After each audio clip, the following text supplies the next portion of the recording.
자, 스가랴서 4장 8절부터 14절 내용 보도록 하겠습니다. 먼저 스가랴서 8절 4장 8절 9절 교독하겠습니다. 여호와의 말씀이 또 내게 임하여 이르시되 9절 같이 한번 읽도록 하겠습니다. 시작. 스룹바벨의 손이 이 성전의 기초를 놓았은즉 그의 손이 또한 그 일을 마치리라 하셨나니 만군의 여호와께서 나를 너희에게 보내신 줄을 내가 알리라 하셨느니라. 자, 지금 그 환상을 지금 보고 있잖아요, 그죠? 근데 그 환상에 스룹바벨이 계속 좀 등장을 하고 있고요. 또 여호수아가 계속 등장을 하고 있습니다. 대제사장 여호수아도 나오고 또 총독인 스룹바벨도 나왔는데요. 대제사장 더러운 옷을 입고 있는데 아름다운 옷을 입히고 이렇게 정결한 관을 씌우고 이런 장면도 나오고 있고요. 또 지금 이제 4장에 나오는 환상은 이제 이 금등잔대를 보았는데 그 금등잔대를 이렇게 보여주고 나서는 스룹바벨이 이 일을 이 그 환상의 주인공이다라고 이야기를 하면서 이렇게 이야기했는데요. 그 내용 우리가 한번 올라가서 볼까요? 6절부터 우리 7절까지 내용입니다. 한번 다시 교독하겠습니다. 그가 내게 대답하여 이르되 여호와께서 스룹바벨에게 하신 말씀이 이러하니라. 만군의 여호와께서 말씀하시되 이는 힘으로 되지 아니하며 능력으로 되지 아니하고 오직 나의 영으로 되느니라. 7절 같이 한번 읽도록 하겠습니다. 7절 시작. 큰 산아 내가 무엇이냐? 내가 스룹바벨 앞에서 평지가 되리라. 그가 머릿돌을 놓을 때에 무리가 외치기를 은총이 그에게 있을지어다 하리라 하셨고. 자, 그 금등잔대 비유가 스룹바벨에게 하는 말씀이다라고 이야기하고는요.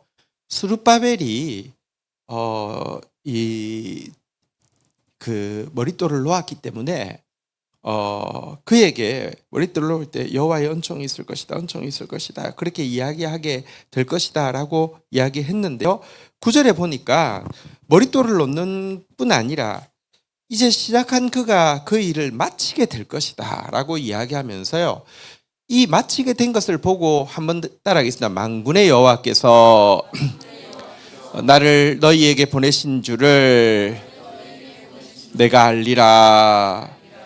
이 시작되어진 성전 공사가 완성되어지는 것 보고는 이 일이 진짜 여호와께로 말미암았구나 라는 사실을 모두 알게 될 것이다. 이렇게 이야기를 하고 있는 내용이었습니다. 여러분 사실 시작할 때는요. 시작할 때 막 잘 되는 것에 대해서는 말로는 하나님 하셨습니다. 뭐 은총입니다. 성령의 능력입니다. 이렇게 이야기해도요. 약간은 말하는 사람도 내 힘도 좀 개입돼 있어. 내 능력이 내가 역량이 있었어. 그래. 이렇게 생각할 수밖에 없습니다. 시작할 때는요. 우리 그런 말 있잖아요. 오픈빨이라는 거 있잖아요. 가게가 잘 될 때 시작하자마자 잘 되는 거는요. 오픈빨도 있고 운빨도 있습니다. 그래서 시작할 때 잘 되는 것은요. 뭐 하나님께 영광 돌립니다 하면서도 내가 헌신해서 내가 탁월한 지혜가 있어서 내가 열정이 있어서 이렇게 이야기할 수 있습니다.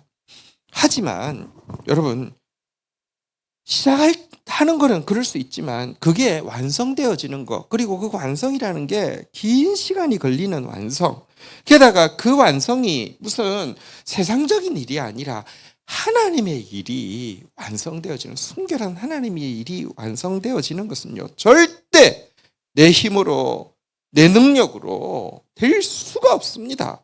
앞에서 우리가 아까 6절 말씀 본 바대로 한번 다시 따라하겠습니다. 힘으로 되지 아니하며 능력으로 되지 아니하며 하고 오직 나의 영으로 되느니라.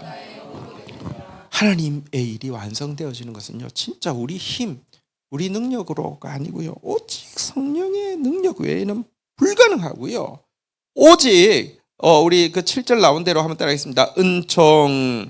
은총이 그에게 있을지어다. 오직 하나님의 은총 아니면 안 되는 일입니다. 어쨌든 스룹바벨이 시작한 일을 완성하게 될 것이고 모든 사람들이 하나님이 성전 짓게 하셨구나.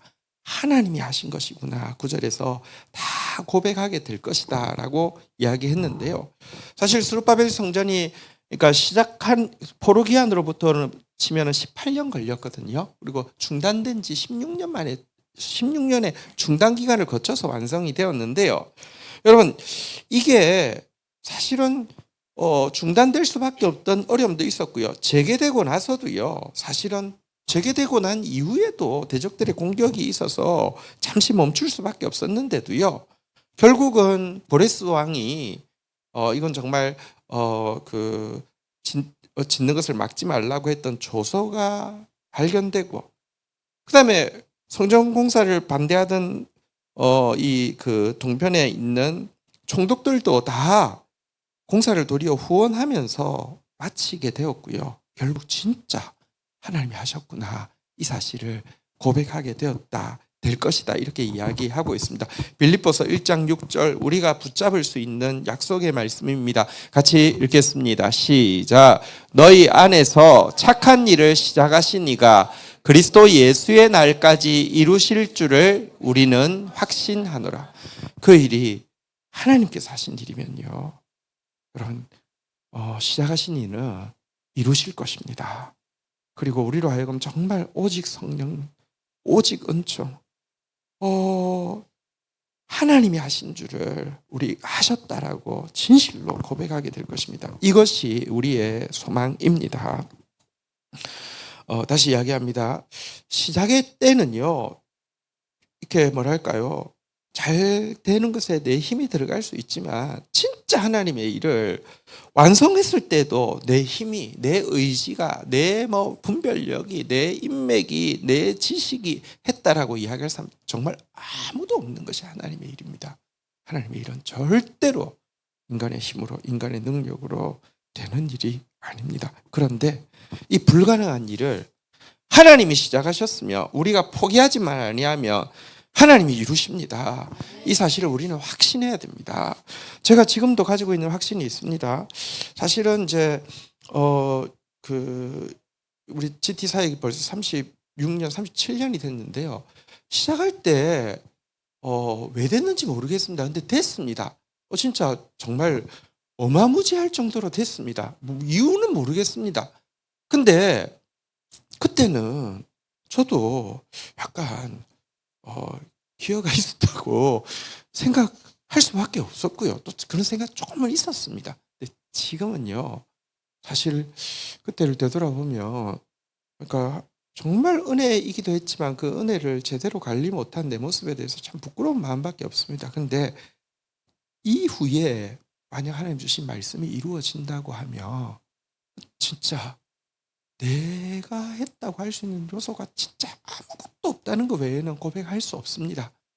그 말은 사실은 솔직히 말하면 그런 일이 이루어질 것 같지 않다라는 현실적인 생각이 더 많다는 뜻입니다. 하지만 나를 보면은 그런 생각밖에 들지 않지만 오늘 스룹바벨에게 주신 말씀대로 그가 기초를 놓았으니 그의 손이 그 일을 마치리라. 만군의 여호와께서 나를 너희에게 보낸 줄을 네가 알리라 하신 이 말씀, 착한 일을 시작하신 이가 그리스도의 예수의 날까지 이루실 줄을 우리가 확신하노라, 이 말씀 때문에 나를 보면서는 소망이 없지만 신실하신 하나님을 보면서는 여전히 오늘 이 9절의 말씀을, 스가랴서 4장 9절의 말씀을 나에게 주시는 말씀, 우리에게 주시는 말씀으로 붙잡습니다. 할렐루야. 우리를 통하여 다음 세대가 살아나고 우리를 통하여 말씀의 영광이 온 세상에 드러난다고 하며 그것은 정말로 주께서 이루신 것이라고 우리는 자랑하고 찬양하게 될 것입니다. 자, 10절 한번 보도록 하겠습니다. 같이 한번 읽겠습니다. 시작. 작은 일의 날이라고 멸시하는 자가 누구냐? 사람들이 스룹바벨의 손에 다림줄이 있음을 보고 기뻐하리라. 이 일곱은 온 세상에 두루 다니는 여호와의 눈이라 하니라. 자, 그런데 스룹바벨의 손이 이 성전을 이제 완성하게 될 것이라고 예언하지만 하나님은 모든 것을 아시잖아요. 그 완성되어진 모습을 보고 작은 일의 날이라고 멸시하는 자들이 있을 것이다 라고 이야기합니다. 실질적으로 스룹바벨의 성전이 세워졌을 때 많은 사람들이 낙심하고 멸시했습니다. 왜냐하면 솔로몬 성전에 비해서 너무 초라했기 때문에 그렇습니다. 하지만 하나님은요, 무엇이라고 이야기하냐면요, 스룹바벨의 손에 다림줄이 있음을 보고 기뻐할 것이다. 이게 진짜 하나님의 사람들은 기뻐할 것이다. 영적인 사람들은 기뻐할 것이다 라고 이야기했습니다. 다림줄이 무엇이냐고 하면요, 건물이 세워지고 있을 때 중간에 다림줄을 놓는 것은 수평에서 빗나가서 약간이라도 이렇게 기울어져 있으면 무너뜨리기 위해서 다림줄을 내립니다. 안 그러면 보십시오. 1층에서 여러분 이게 딱 수평인데 약간 이 정도 돼 있는 거 문제 없을 것 같죠? 이게 2층, 3층, 4층 올라가면 스스로 무너집니다. 그래서 이 다림줄 가지고 1층 때 아니면 무너뜨려야지만 이 건물이 설 수 있습니다. 진짜 하나님의 사람들은요, 스룹바벨의 이 성전이 다림줄처럼 역사할 것이고 온 세상에 두루다니는 여호와의 7 눈이 될 것이다 라고 이야기했는데요. 사실 이거 앞에서 본 환상에 나왔던 구절이죠. 스가랴서 3장 9절에 동일한 날에 보았던 환상의 메시아에 대해서 한편으로는 그러니까 새순처럼 올 것이다 라고 이야기하고요. 한편으로는요, 한번 같이 읽어보도록 하겠습니다. 시작. 만군의 여호와가 말하노라. 내가 너 여호수아 앞에 세운 돌을 보라. 한 돌에 7 눈이 있느니라. 내가 거기에 새길 것을 새기며 이 땅의 죄악을 하루에 제거하리라. 7개의 눈이 있는 돌이 성전에 세워질 것이다. 이게 예수님을 상징하죠. 완벽하게 투시하시고요, 죄악을 하루아침에 제거하실 분, 다림줄을 통해서 진짜 죄를 하루아침에 끊으실 그분이 임재할 성전이기 때문에, 사실 보십시오. 성전에서 하는 제일 중요한 역할이 무엇입니까? 제사를 통해서 죄를 씻는 것이잖아요.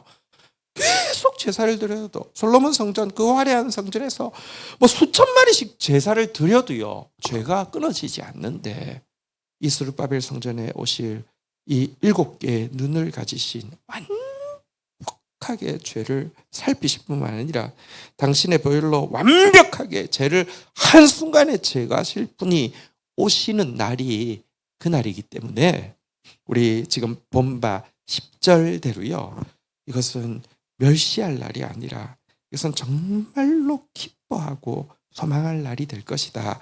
이렇게 이야기를 하고 있는 내용입니다. 자, 그런데 어쨌든 이 스룹바벨의 손을 통하여서 성전이 세워지게 된다는 이 환상이 실은 그 금등잔대 환상에 대한 설명이었잖아요. 자, 그래서 그 금등잔대에 대해서 다시 한번 이 스가랴가 물어보고 있는 장면이 11절부터 13절까지 내용입니다. 우리 교독하겠습니다. 내가 그에게 물어 이르되 등잔대 좌우에 2 감람나무는 무슨 뜻이니이까 하고 12절 같이 한번 읽도록 하겠습니다. 시작.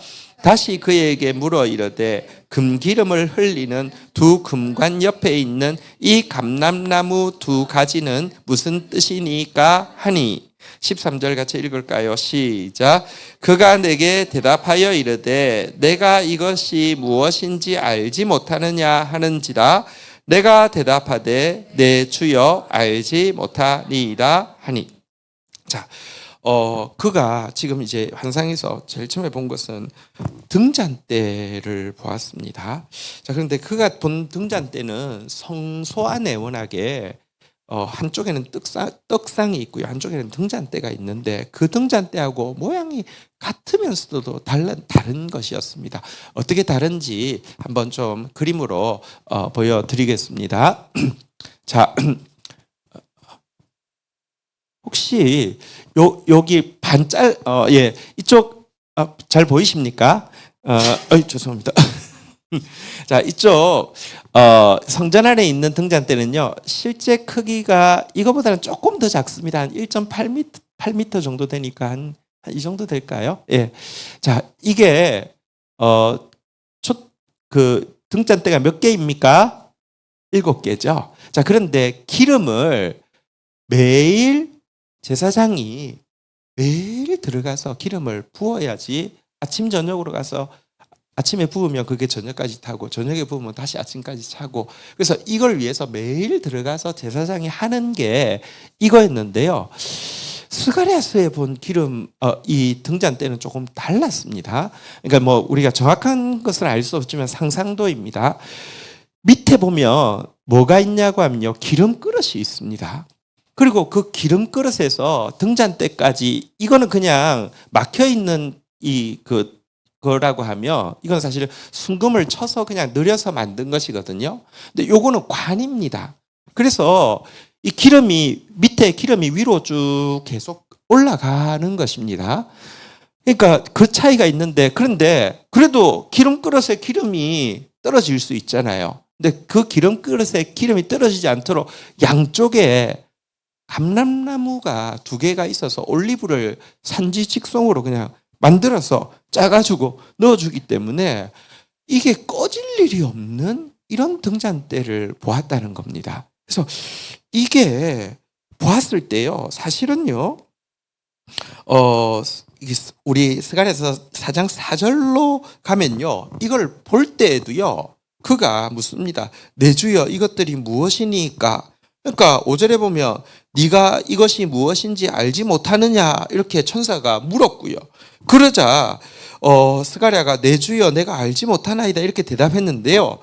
자, 오늘 11절부터 또다시 보면요, 이 등잔대도 잘 모르겠지만 특별히 이게 성전에는요, 이 등잔대 모양에서 제일 다른 게 감람나무 2개가 직접 있는 게 너무 다르니까 감람나무 2개가 무엇입니까? 이렇게 다시 한번 묻는데요.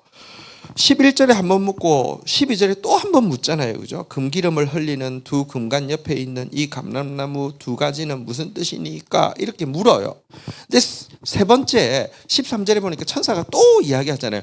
네가 이것이 무엇인지 알지 못하느냐 물으니까, 여러분 스가랴가 겸손하기 위해서 대답하는 게 아니라 진짜 모르니까 2번이나 물었고요. 앞에서도 물었고 또 다시 묻죠. 내 주여 알지 못하나이다, 이렇게 이야기하고 있는데요. 자, 이게 무슨 의미인지 좀 생각을 해보도록 하겠습니다. 자, 여러분 이 환상을 이제 그리스어로는 엑스타시라고 이야기를 하는데요. 지금 엑스타시를 보았습니다. 이 엑스타시에서 사실은요, 지금 한 가지는 무엇이냐고 하면 뭔지를 전혀 모른다고 이야기하는 것은 이 선지자가 어떤 환상, 계시를 본 것이 자기 상상력이나 자기 생각이나 자기 경험에서 나오는 것이 전혀 아니라는 사실을 잘 보여줍니다. 자기가 뭐 만들어낸 것이며 자기가 설명할 수 있잖아요. 근데 전혀 모르고 있다는 것이 첫 번째인데요. 요거는 사실은 그리스에서 엑스타시를 엄청 강조했습니다. 근데 그때 이야기하는 거하고 똑같은 내용입니다.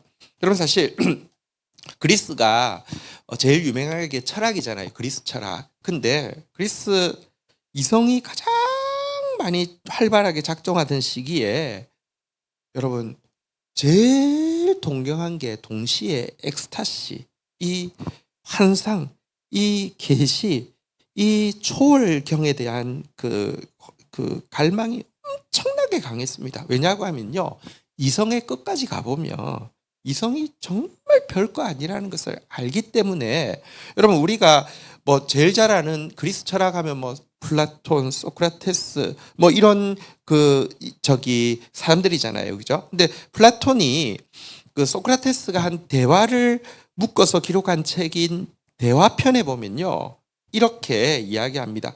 가장 큰 축복은 엑스타시를 통해 신들의 선물로서 우리에게 온다. 이성은 신의 영이 임할 때 쫓겨나지만 그 영이 떠나면 제자리에 돌아온다. 죽을 인간과 불멸의 존재가 동일한 집을 공유할 수 없다. 뭐 이러면서 어쨌든 이 황홀경, 이 신이 인간의 생각과 경험, 지식으로는 알 수 없는 어떤 신적인 임재에 대한 갈망이 엄청 강했습니다. 근데 이게요, 지금 기독교에서 가르치는 것과 같은 점도 있고 다른 점도 있는데, 같은 점은 일단 내 생각에서 나오는 게 아니라는 것이 같은 점인데요. 다른 점이 확연하게 있는데요.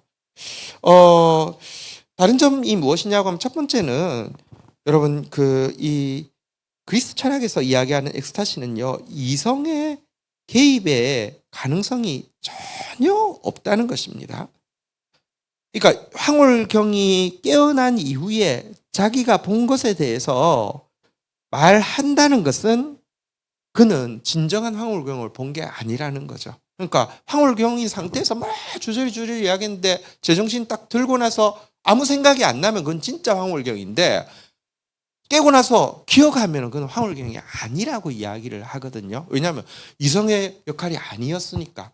근데 오늘 여기 본반은 우리 11절 다시 한번 띄워보면 한번 따라하겠습니다. 무슨 뜻이니까 12절도 한번 볼까요? 무슨 뜻이니까 기독교의 황홀경은요.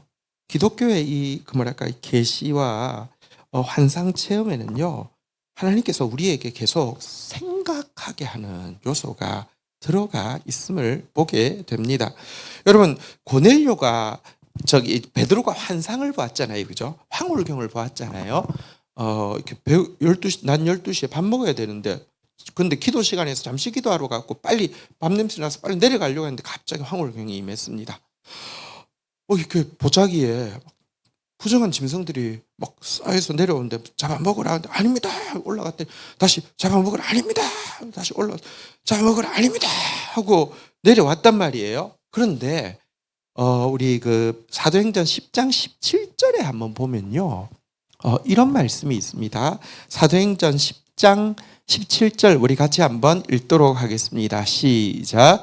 베드로가 본 바 환상이 무슨 뜻인지 속으로 의아해하더니 마침 고넬료가 보낸 사람들이 시몬의 집을 찾아 문 밖에 서서 보십시오. 베드로는 이 황홀경을 보고 나서 그것을 기억했습니까? 기억 못했습니까?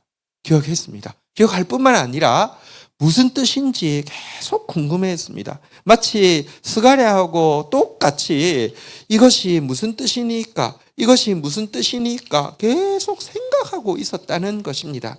여러분 하나님이 주신 이 진정한 이 황홀경은요 내 경험과 내 생각에서 나오지 않는다는 것은 분명한데 동시에 하나님은 그것을 우리에게 주신 이성으로 점검하기를 원하신다는 것이 기독교와 세상의 굉장히 큰 차이입니다. 기독교에서 아주 핵심적인 단어 중에 하나가 무엇이냐고 하면요. 한번 따라하겠습니다. 생각해보라. 성경이 생각해보라는 단어가 예수님이 엄청나게 쓰는 데 비해서요. 이단이나 혹은 이방 종교에서는요. 생각하지 마. 생각할 필요 없어. 생각하지 마. 계속 그렇게 이야기합니다. 바른 신앙, 우리가 가진 신앙은 이성을 초월하는 것이긴 하지만 이성을 무시하는 몰상식이 아닙니다. 오늘날 한국 교회가 이렇게 이상하게 된 데는요. 생각하지 않는 거, 이성을 쓸 줄 모르는 것이 엄청나게 역사하고 있습니다. 또 한 가지가 재밌는 게 여러분 생각도 안 날 뿐만 아니라 타 종교에서는요, 이렇게 세상에서는 생각도 안 날 뿐만 아니라 거기에 대해서 다른 사람들이 왈가왈부 할 수 없는 부분이에요. 영매가 엄청 신령한 영매가 한마디 하면 그건 그냥 법이 되는 거예요. 근데 여기 보면 고넬료는 생각도 했지만 그때 생각하고 있을 때 어떤 일이 났습니까? 한번 따라하겠습니다. 사람들이 문 밖에 서서 누가 보낸 사람입니까? 고넬료가 보낸 사람이. 고넬료 이야기를, 고넬료도 환상을 본 거잖아요. 고넬료가 사람을 보냈잖아요. 이 두 가지를 공동체를 통해서 점검을 하고는 하나님 뜻이 이거구나. 기독교에서는요. 예언, 환상, 영적인 엑스타시가 있을 때 반드시 점검하라고 공동체를 통하여서 점검하라고 이야기합니다. 이성을 통하여서도 점검하고요. 고린도전서 14장 29절부터 33절 보면 이렇게 이야기합니다. 예언하는 자는 둘이나 셋이나 말하고 다른 이는 뭐 할 것이요? 일단 이성을 써야 합니다. 그 다음에 30절 한번 볼까요? 만일 곁에 있는 앉아 있는 다른 이에게 계시가 있으면 먼저 하던 자는 뭐 하라고요? 이성적으로 컨트롤할 수 있단 말이죠. 그죠? 그다음에 31절에 보니까요. 너희는 다 모든 사람으로 배우게 하고 모든 사람으로 권면을 받게 하여 하나씩 하나씩 예언할 수 있느니라. 공동체 안에서요. 질서 있게 할 수 있다. 공동체를 통해서 서로가 배우는 것이지 예언이 임했기 때문에 나는 막을 수 없어. 거짓말이다라고 이야기를 하고 있습니다. 32절 마지막 절 한번 같이 읽어볼까요? 32절 33절 제가 교독합시다. 예언하는 자들의 영은 예언하는 자들에게 제재를 받나니 33절 같이 한번 읽도록 하겠습니다. 시작. 하나님은 무질서의 하나님이 아니요 오직 화평의 하나님이시라. 모든 성도가 교회에서 함과 같이 하면서 이렇게 어쨌든 여러분 공동체 안에서 바른 환상 예언은 점검되어져야 되고 어떤 의미에서 통제되어져야 되고 해야 된다라고 이야기하고 있는 점이 굉장히 다른 점이라는 것을 볼 수 있습니다. 자, 그리고 여러분 일단 내가 정말 모른다는 이야기가 계속 반복되게 하는 이유가 무엇이냐고 하면요. 겸손해야 한다는 것을 잘 보여주고 있습니다. 오늘 본문 마지막 절 14절 한번 같이 읽도록 하겠습니다. 같이 읽겠습니다. 시작. 이르되 이는 기름 부음 받은 자 둘이니 온 세상의 주 앞에 서 있는 자니라. 이제 해설을 해줬는데요. 이 감람나무 둘은 기름 부음 받은 자 둘이다. 여기 기름 부음 받은 자 둘은 앞에 환상에 나오는 더러운 옷에서 아름다운 옷을 입은 대제사장 여호수아와 두 번째 환상, 여기 지금 환상에서 나온 스룹바벨, 총독 스룹바벨을 이야기하고요. 그러니까 왕, 제사장, 그리고 실질적으로는 왕과 제사장으로서 통치하시고 중보하시는 예수 그리스도로 말미암아 이 기름 부음이 계속 임하여서 이 일이 꺼지지 않도록 완성될 때까지 이 불이 꺼지지 않을 것이다 라고 해석을 해주는 바인데요. 사실 여러분 우리는 알지 못하는 것을 우리가 할 수 없는 것을 그리스도께서 하시기 때문에 여러분 바른 영적 체험은 반드시 더 깊은 겸손을 가져옵니다. 겸손을 가져온 사람을 통해서만 하나님의 나라, 그리스도의 나라가 세워지게 됩니다. 세상에서 엑스타시를 경험하고 싶어하는 사람들 사실 굉장히 많습니다. 왠 줄 아십니까? 영적인 뭐 신기한 세계를 막 경험하면요. 교만해질 수밖에 없고 교만해져도 되고요. 교만한 그가 본 어떤 신비한 이런 영적인 힘을 가지고 나면요. 돈이 따라오고 명예가 따라오고 권력이 따라오고 자기 왕국을 세울 수 있기 때문에 그렇습니다. 그래서 사람들이 막 무당도 막 밤새서 막 신받으려고 기도하는 것이고요. 저기 이단들 교주들 뭐 이상한 체험 한번 하고 나면 뭐 진짜 이만희 같은 인간 보세요. 지금 저기 뭐죠 그 한학자 같은 인간 보세요. 돈도 엄청나게 많잖아요, 그죠? 근데 진짜 바른 체험을 하게 되면요, 갈수록 겸손해지고요. 자기 나라는 하나도 남지 않고 하나님의 나라만 그리스도의 통치만 남게 되는 것. 이게 바른 영적 체험의 결과라는 것을 보여주고 있는 이야기입니다. 우리는 정말 힘으로 안 되고 능으로도 안 되는데요. 계속 거의 대부분이 내 이성적인 생각 안에서 내가 하려고 하고요. 조금 내가 했다고 생각하기 때문에 조금만 뭐가 남들보다 조금만 나은 게 있으면요. 어떻게든지 찾아내서 교만하고요. 그 결과 자기 왕국을 자꾸 만들려고 하는 게 우리 본성입니다. 아닙니다. 진짜 오늘 이 스가랴가 경험했던 것처럼, 그리고 또 사실은 여기 4장 시작할 때 보면요, 스가랴가 잠들어 있습니다. 잠들어 있다는 게 쓰러져 있다는 뜻입니다. 하나님의 임재 앞에서 이게 감당이 안 돼서 몸이 썩을 것 같아서 이렇게 쓰러져 있는, 정말 자기가 죽은 사람에게 임하는 하나님 나라를 보고 또 그래서 그 일이 그를 통하여서 이루어졌을 때 우리 마지막으로 9절 한 번만 더 같이 고백하고 우리 하나님 앞에 나가도록 하겠습니다. 9절 같이 한번 고백하고 나가도록 하겠습니다. 시작. 스룹바벨의 손이 이 성전의 기초를 놓았은즉 그의 손이 또한 그 일을 마치리라 하셨나니 만군의 여호와께서 나를 너희에게 보내신 줄을 내가 알리라 하셨느니라. 할렐루야. 자리에서 일어서시겠습니다.